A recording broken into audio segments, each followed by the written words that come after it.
Kumusta mga kasaliksik? Noong Oktubre 13, nagpadala ang administrasyon ni Biden ng liham sa pamahalaang Israel na nag-uutos na kumilos ito upang mapabuti ang kalagayang makatao sa Gaza sa loob ng susunod na 30 araw. Ayon sa liham, maaaring malabag ng Israel ang mga batas ng Amerika na nauukol sa foreign military assistance kung hindi nito susundin na posibleng makaapekto sa tulong militar mula sa Amerika.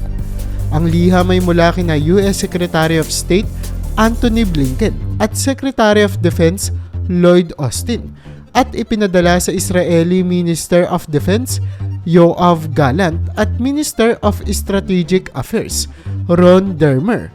Layunin ng liham na himukin ng Israel na pag-aani ng paghahatid ng tulong pagdating sa mga tao sa Gaza na bumaba na ng higit sa 50% mula pa noong tagsibol. Ayon sa liham, nag-aalala ang Estados Unidos sa kalagayan ng Gaza at hinihiling ang agarang aksyon upang mapabuti ang sitwasyon. Idiniin din na mas kaunti ang tulong na naihahatid simula pa noong Setyembre kumpara sa mga nakaraang buwan ng taon. Bagamat patuloy na nagbibigay ng tulong militar ang Amerika sa Israel, ang liham ay nagbibigay ng babala na ang darating na tulong mula sa Amerika ay maaaring mapanganib kung hindi kikilos ang Israel upang mapabuti ang daloy ng tulong sa Gaza.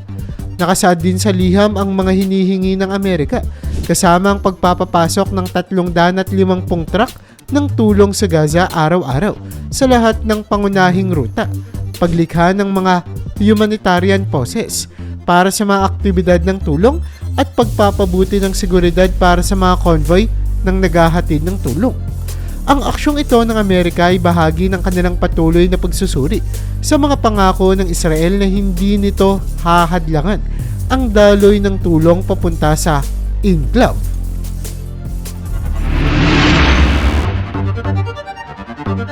Bukod sa mga hinihingi ng Estados Unidos na aksyon mula sa Israel tungkol sa sitwasyon sa Gaza, inihayag din ng Pentagon na magpapadala ang Amerika ng isang advanced na anti-missile system, ang Terminal High Altitude Area Defense o THAAD battery, pati na rin ang mga tropang Amerikano upang mag-operate nito.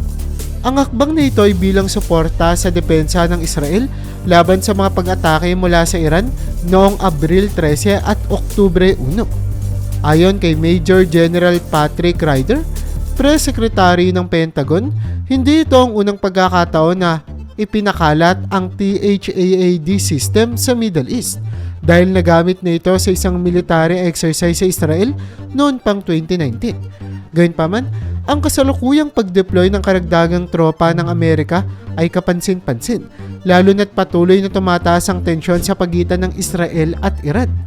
Humigit kumulang 100 tropa ng Amerika ang ide-deploy sa Israel upang patakbuhin ang THAAD system na dinisenyo para sa depensa laban sa ballistic missiles. Ang presensya ng tropang Amerikano sa loob mismo ng Israel ay bihira, ngunit ito ay kinikailangan upang paganahin ang naturang sistem ng depensa na posibleng magamit upang maprotektahan ng Israel laban sa mga posibleng pag-atake mula sa Iran. Ang Amerika ay patuloy na kumukonsulta sa Israel ukol sa kanilang plano sa pagtugon sa mga pag-atake ng Iran na naganap noong Oktubre 1. Nais ng Estados Unidos na ang anumang gagawing paghihiganti ng Israel ay maging proportional at nagbigay babala na huwag targetin ang mga nuclear sites o oil fields ng Iran. Ang mga hakbang na ito ay bahagi ng mas malawak na estratehiya ng Amerika sa Middle East matapos ang mga pag-atake ng Hamas noong Oktubre 7, 2023. Bukod dito, pinalakas ng Amerika ang kanilang air defenses sa buong rehiyon. Nag-deploy ng mga karagdagang barko pandigma at aircraft carrier sa silangan ng Mediterranean, Red Sea at Arabian Sea at nagpadala ng dagdag na tropa sa Cyprus para sa posibleng mga evacuation plot. Lahat ng ito ay bahagi ng mas pinaigting na presensya ng militar ng Estados Unidos sa Middle East sa gitna ng tumitinding tensyon sa rehiyon.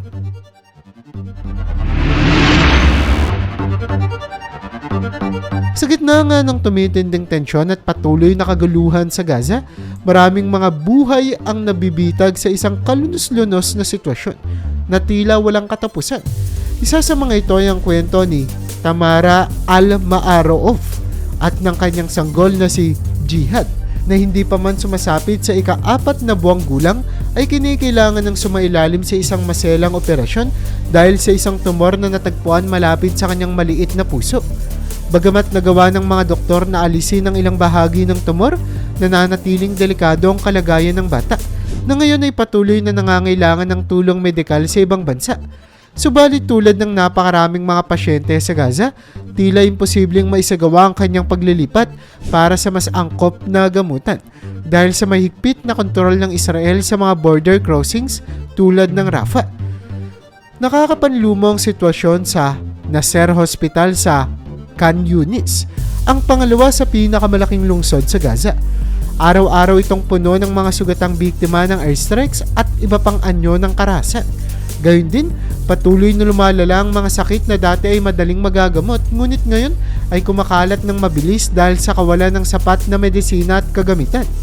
Ang ospital ay puno ng mga pasyenteng may iba't ibang kondisyon at kabilang na rin dito si Jihad, na patuloy na nahihirapan sa paghinga at pagkain. Nakikita ng kanyang nanay si Tamara na habang lumilipas ang mga araw, lalong lumalala ang kalagayan ng kanyang anak. At ang mga doktor ay wala ng ibang magawa kundi ang maghintay ng tulong mula sa ibang bansa. Isang tulong na tila malabo namang dumating. Ang mga kagaya ni Jihad ay hindi nag-iisa. Marami pang iba sa Gaza ang nagdurusa mula sa mga malulubhang karamdaman, chronic illnesses at cancer na hindi kayang gamitin ng mga ospital sa lugar. Isang taon nang nakalipas mula nang magsimula ang Israel ng matinding pambobomba at paglusob sa Gaza, na nagresulta sa halos pagwasak ng buong sektor ng kalusugan. Ang mga ospital ay nahihirapang magpatuloy dahil sa kakulangan ng mga kagamitan, gamot at espesyalista. Noong Agosto ng nakarang taon, isang 11 gulang naman na sanggol ang naging unang kaso ng polio sa Gaza sa loob ng 25 taon matapos masira ng digmaan ang mga sistema ng tubig at sanitasyon, na naging sanhi ng muling paglitaw ng sakit na ito. Ginawa ng World Health Organization ang unang hakbang sa pagbabakuna ng polio sa mahigit kalahating milyong bata sa Gaza. Ngunit kahit ang programang ito ay naaapektuhan ng mga airstrike na sumira sa mga evacuation at relief center sa lugar. Habang ang mga tulad ni Jihad ay patuloy na nagdurusa sa ilalim ng matinding sitwasyon sa Gaza, may isa pang kwento ng isang Israeli na bihag ng Hamas. Ito ay si Oded Lifshitz, isang 84 na taong gulang na residente ng Kibbutz Nir Oz, ay dinukot ng mga militanteng Hamas noong Oktubre 7 ng nakaraang taon. Siya ay isa sa mga Israeli na naging biktima ng karahasan sa gitna ng patuloy na hidwaan sa rehiyon. Mahigit isang taon na mula nung bihagin si Oded, at ang kanyang pamilya ay patuloy na nananalangin at nagsusumikap upang siya ay mapalaya. Si Sharon Lifshitz, anak ni Oded, ay hindi tumigil sa kanyang laban upang muling makapiling ang kanyang tatay. Araw-araw siyang umaasa na makikita pa niyang buhay si Oded, na kilala bilang isang mapagkalinga at mabuting tao. Kilala si Oded at ang kanyang asawa si Yocheved sa kanilang advokasya para sa kapayapaan.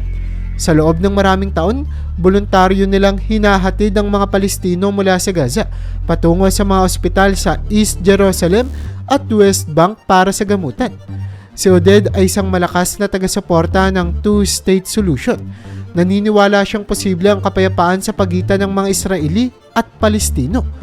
Noong araw ng Oktubre 7, dinukot si Oded at Yocheved mula sa kanilang tahanan. Si Yocheved, ngayon ay 86 na taong gulang, ay agad na pinalaya noong huling bahagi ng Oktubre sa humanitarian grounds. Ngunit si Oded ay nananatiling bihag hanggang sa ngayon. Sa kabila ng pagdurusa ng kanilang pamilya, naniniwala si Sharon na ang kabutihan ng kanyang tatay, pati na rin ang kanyang kakayahang magsalita ng Arabic, ay makakatulong sa kanyang ama upang makasurvive mula sa kanyang pagkakabihag. Quote-unquote, siya ay isang tao na laging handang tumulong sa kapwa. Ito ang sabi ni Sharon sa isa sa kanyang mga interview. Dinagdag pa niya, alam naming ginawa niya ang lahat upang tulungan ang iba. Ang iba pang mga bihag na kasama niya. Siya ay mabait, matulungin at mapagbigay. Yan ang likas na ugali niya. Ngunit habang patuloy ang pag-asang mapalaya si Oded, patuloy din ang matinding tensyon sa pagitan ng Israel at Hamas. Sa loob ng maraming buwan, nagkaroon ng mga usapan tungkol sa posibleng ceasefire at pagpapalaya ng mga bihag. Ngunit laging nauuwi sa kabiguan ng mga negosasyon. Inakusahan ng magkabilang panig na Israel at Hamas ang isa't isa ng pagsira sa mga usapang pangkapayapaan, habang ang mga tagapamagitan mula sa Estados Unidos, Qatar at Egypt ay nagsusimikap na muling buhayin ang mga usapang ito. Noong Hulyo, halos magtagumpay ang isang kasunduan, ngunit biglang humarap sa mga hadlang dahil sa mga karagdagang kondisyon na inilatag ni Israeli Prime Minister Benjamin Netanyahu, ayon sa mga ulat. Pati nga ang mga opisyal ng Amerika ay inamin na parehong Israel at Hamas ang nagdadagdag ng mga kondisyon na nagdudulot ng patuloy na pagkabigo sa mga negosasyon. Ang buhay ng mahigit 100 mga Israeli na bihag sa Gaza, pati na rin ang mga Palestino na patuloy na nakakaranas ng mas matinding mga kondisyon ay nakakabitin sa balanse. Ang Gaza na tahanan ng 2.2 milyon ng mga tao ay naging isang ituturing na nga nating hell on earth o impyerno sa daigdig.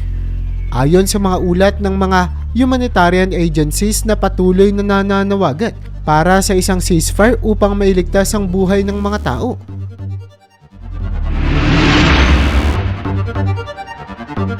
Sa kasalukuyan, patuloy ang tumitinding krisis sa Gaza.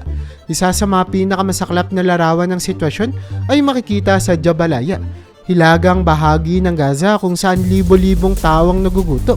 At ang mga lansangan ay puno ng mga nasirang mga gusali at mga katawan ng mga nasawi. Ayon nga kay Fares Safana, pinuno ng emergency services sa lugar, ang mga tao sa hilagang Gaza ay halos wala ng makain at marami sa kanila ay napilitang iwan ang kanilang mga tahanan. Quote-unquote, makikita mo sa mga tawang gutom nila, sabi ni Afana sa isang panayam. Ikinuwento rin niya na natagpuan nila ang mga bangkay sa mga kalsada. Ngunit dahil sa gutom ng mga asong gala, may mga pagkakataon na kinakain ng mga bangkay kaya't nagiging mahirap tukuyin kung sino nga ba sila. Ayon kay Afana, libo-libong mga bata at mga buntis ang natrap sa lugar na patuloy na binobomba ng Israel. Nagdeklara naman ang militar ng Israel na tinitira nila ang mga grupo ng Hamas na nasa hilaga. Sa loob ng nakaraang 12 araw, 3 komunidad sa lugar na ito ang naapektuhan ng mga airstrike at mga ground attack. Nasa 50,000 katawang napilitang lumikas mula sa Jabalia.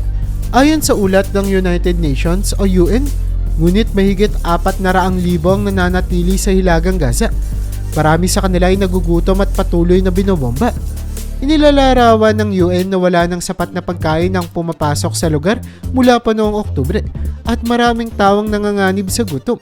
Sinabi ng isang opisyal ng UN na tila pinipilit ng Israel ang mga tao na mamili kung mananatili sa lugar at magugutom o lumikas na lamang.